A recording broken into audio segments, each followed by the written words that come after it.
हम ग्रेविटेशन का न्यूमेरिकल 3 करेंगे। क्वेश्चन है कि 3 equal masses m are placed at the 3 corners of an equilateral triangle of side A. Find the force exerted by the system on another particle of mass m placed at, पहले बार रखा हुआ है mid point of side और दूसरे बार रखा हुआ है centre of the triangle. तो ये सिस्टम यहाँ पे एक इक्विलैटरल ट्राइंगल है क्योंकि इसकी हर एक साइड ए होगी और उसके 3 वर्टाइसेस पर पार्टिकल रखा है जिसका मास m होगा, हर पार्टिकल का मास m होगा। और एक अनदर पार्टिकल जिसका मास भी m है, ये रखा हुआ है ए साइड के, किसी भी एक साइड ले लो और इसकी साइड के मिड पॉइंट पर एक पार्टिकल रखा हुआ है। तो उस पार्टिकल पर कितना फोर्स एक्सर्ट होगा बिकॉज ऑफ दिस 3 पार्टिकल्स, ये हमें फाइंड करना है। तो हमने पढ़ा है न्यूटन के ग्रेविटेशनल लॉ से कि हर 2 पार्टिकल के बीच में फोर्स ऑफ ग्रेविटेशन होता है और वो फोर्स ऑफ अट्रैक्शन होता है। तो ये पार्टिकल क्या करेगा, उसे इसकी खुद के डायरेक्शन में खींच लेगा। ये भी क्या करेगा, इसे खुद की तरफ की डायरेक्शन में फोर्स ऑफ अट्रैक्शन एक्सर्ट करेगा। ये मानते कि ये फोर्स को नाम देते, ये पार्टिकल सपोज ये ओ पोजीशन होगी तो ये ओ ए और ये फोर्स होगा ओ सी, और ये पार्टिकल भी इसे फोर्स ऑफ अट्रैक्शन के कारण यहाँ पे खुद की तरफ फोर्स लगाएगा और ये फोर्स होगा एफ, ये ओ और ये बी। इस तरह से फोर्स एग्जर्ट करेंगे। तो ये हम स्टार्टिंग में कर रहे हैं, सीख रहे हैं, तो थोड़ा सा यहाँ पे प्रोसीजर समझने में टाइम लगेगा। जैसे प्रोसीजर समझते आप उसे आधे मिनट में सॉल्व करोगे, इस तरह से ये सॉल्व हो जाएगा। पहले तो अभी इस पार्टिकल पर कितने फोर्सेस एक्ट हो रहे हैं, 3 फोर्सेस एक्ट हो रहे हैं। तो हमें क्या करना है, उनका नेट फोर्स फाइंड करना है। नेट फोर्स किसका, ए एफ ओ ए का प्लस एफ ए ओ सी और प्लस एफ ओ बी, ये होगा total net force acting on this particle m due to this 3 particles kept at vertices of the equilateral triangle. तो पहले तो इसका magnitude find करना पड़ेगा एक एक का। तो चलो एक एक का मैग्नीट्यूड फाइंड करते हैं। पहले ओ ए का मैग्नीट्यूड, वो क्या होता है, जी एक पार्टिकल का मास इंटू दूसरे पार्टिकल का mass into square of distance between this 2 particle. तो ये 2 के बीच में कितना डिस्टेंस होगा, ये पूरी लेंथ है ए और ये मिड पॉइंट पे रखा, मतलब इसका डिस्टेंस कितना आएगा, a/2 और इसका स्क्वायर मतलब ए का स्क्वायर हो जाएगा और ये हो जाएगा ए का स्क्वायर और ये हो जाएगा 4 और ये ऊपर इधर चला जाएगा 4। तो ये कितना आ जाएगा 4gmm अपॉन ए स्क्वायर। ये कितना आ जाएगा, फोर्स ओसी कितना आ जाएगा, ए जी एक पार्टिकल दूसरा पार्टिकल और इनके बीच में भी डिस्टेंस कितना होगा, a/2 मतलब a का स्क्वायर और ये डिवाइड बाय 2 का स्क्वायर 4 और ये 4 इधर चला गया। और तीसरा फोर्स होगा ए एफ ओ बी, ये कितना होगा, ओ वही जी एक पार्टिकल दूसरा पार्टिकल का मास इंटू डिस्टेंस बिटवीन दे। तो इनके बीच में कितना डिस्टेंस है, एफ पहले फाइंड करना पड़ेगा। तो देखो ये पूरी साइड होगी, ये पूरी साइड होगी ए और ये होगा यहाँ तक a/2। तो ये डिस्टेंस हमें फाइंड करना है, यहाँ पे ये डिस्टेंस फाइंड करना है। तो पाइथागोरस यूज करते हैं, तो ये इसका स्क्वायर ए स्क्वायर और इसका स्क्वायर प्लस इसका स्क्वायर इज इक्वल टू इसका स्क्वायर।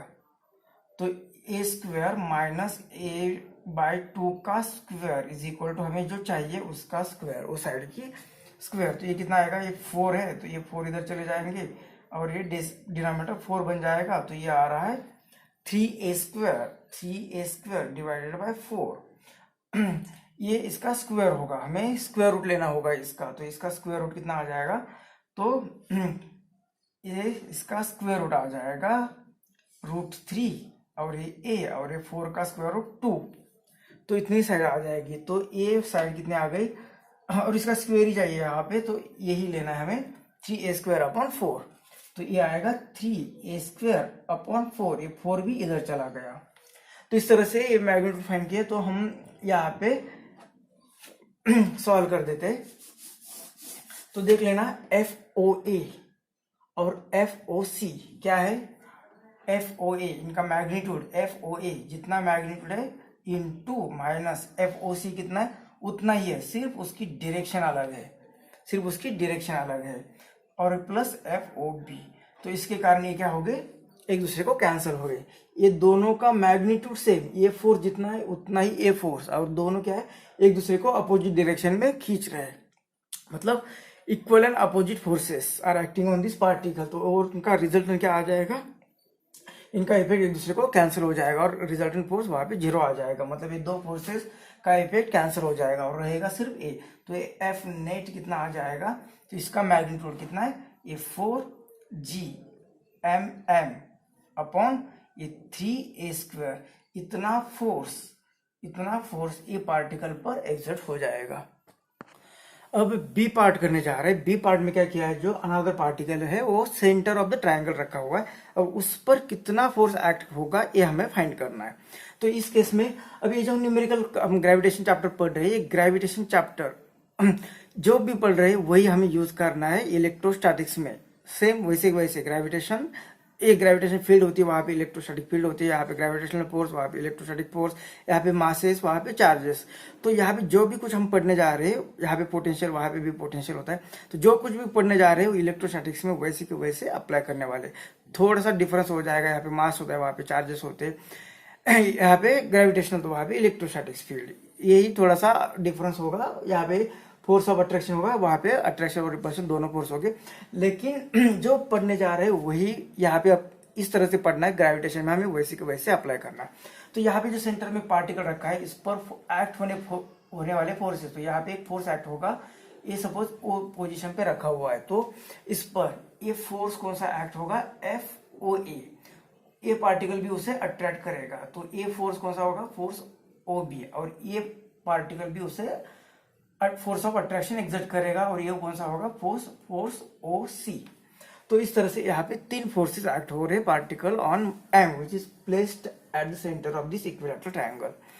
तो इस पार्टिकल पर अभी क्या करेंगे हम, ये फोर्स और ये दोनों का रिजल्टेंट फाइंड करेंगे, ये कहाँ पे आ जाएगा, फिर दोनों का रिजल्टेंट फाइंड करेंगे जैसे न्यूमेरिकल 2 में किया था।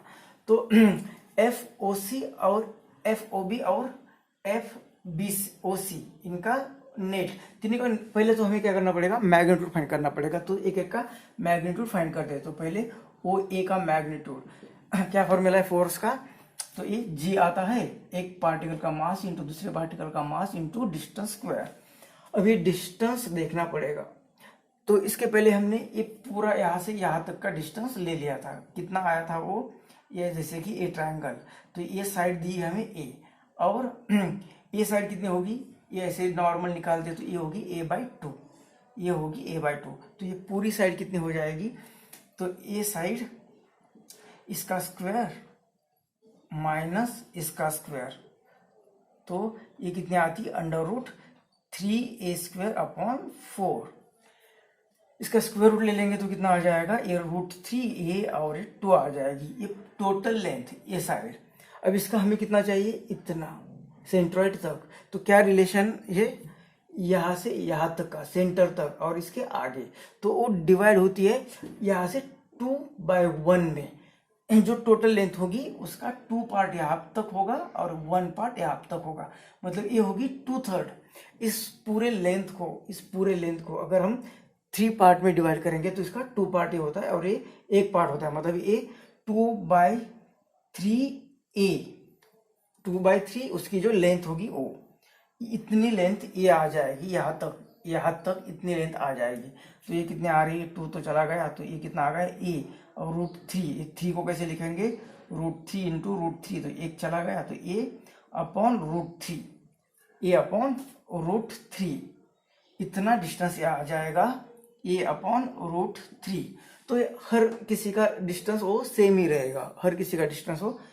रहेगा, तो ये कितना आ जाएगा, A का स्क्वायर और ये √3 का स्क्वायर, तो ये 3 और ये ऊपर चला जाएगा, तो इतना ए फोर्स आ गया। इसी तरह से हमें ए फोर्स फाइंड करना है और ए फोर्स भी फाइंड करना है। तो यहाँ पे देखते हैं, तो M और ये डिस्टेंस, मतलब सेम यहाँ पे M था और ये डिस्टेंस, यहाँ पे सेम मास M और डिस्टेंस, तो यहाँ पे भी सेम कंडीशन, मतलब तीनों में सेम ही फोर्स आ रहे। तो इस फोर्स को अगर हम F कहेंगे तो ये आएगा 3F, तो ये भी आएगा 3F, तो ये भी आएगा 3F फोर्स। तो पहले ये दोनों का रिजल्टेंट फाइंड करते हैं, ये कहीं पे तो आ जाएगा इस डायरेक्शन में, इसे नाम देते हैं FBC। तो FBC इसका रिजल्टेंट का formula, this force square plus this square plus 2, दोनों फोर्स का multiplication into cos of angle between them. तो ये दो फोर्स का रिजल्टेंट, तो क्या आएगा F B C under root this force का स्क्वायर प्लस दिस फोर्स का square plus 2 into this force का मैग्नीट्यूड इंटू दिस फोर्स का magnitude into cos of theta between them.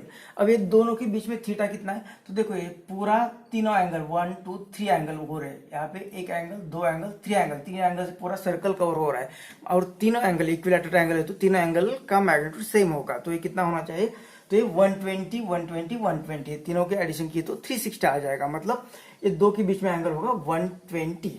अब cos 120 को कैसे लिख सकते हैं, 120 इक्वल टू क्या होता है 180 माइनस 60, मतलब 120 को ही हम लिख सकते हैं ये 180 माइनस 60।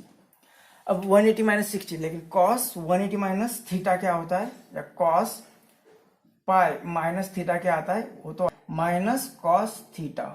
तो इस तरह से यहाँ पे cos 180 या पाई माइनस 60 कितना आ जाएगा, माइनस cos 60, तो ये आएगा यहाँ पे माइनस cos 60 और ये माइनस यहाँ पे देते हैं, तो यहाँ पे सॉल्व करेंगे तो ये 3 का स्क्वायर 9f स्क्वायर प्लस 3 का square 9f square minus 2 3 into 3 9f square into cos 60 की वैल्यू होती है 1/2, तो ये 2 से 2 चला गया और ये माइनस 9f स्क्वायर और ये प्लस 9f स्क्वायर ये भी चले गए, तो यहाँ पे सिर्फ रहेगा अंडर रूट 9f स्क्वायर, तो इसका भी स्क्वायर रूट ले लेंगे तो ये आएगा 9 का स्क्वायर रूट 3 और ये f, तो इतना FCD मतलब FCB या BC ये फोर्स इतना आ जाएगा और ये फोर्स इतना है, दोनों का अब रिजल्टेंट फाइंड करेंगे।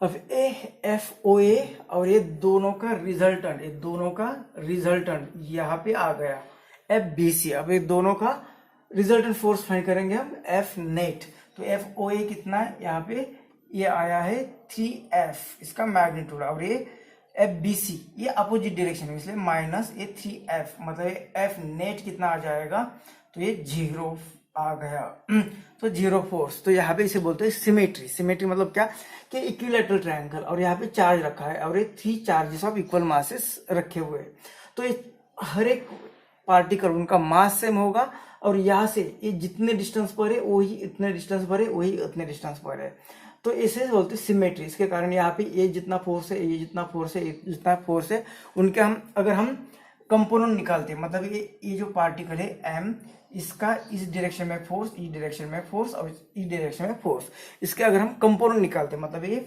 इस डायरेक्शन में y एक्सिस में एक फोर्स, इसे ये y एक्सिस में रहेगा और ये जो फोर्स है इसे हम रिजॉल्व कर सकते थे इस डायरेक्शन में और इस डायरेक्शन में भी, और इस फोर्स को भी रिजॉल्व कर सकते थे इस डायरेक्शन में और एक इस डायरेक्शन में भी, तो ये दो फोर्स क्या हो गए इक्वल और अपोजिट, तो ये तो चले गए, ये तो चले गए और ये दोनों का हमने रिजल्ट किया इस डायरेक्शन में, तो सिर्फ ये रहता, इनका कंपोनेंट हमें फाइंड करना पड़ता और ये भी होगा इक्वल एंड अपोजिट। तो इस तरह के न्यूमेरिकल आगे आ जाएंगे।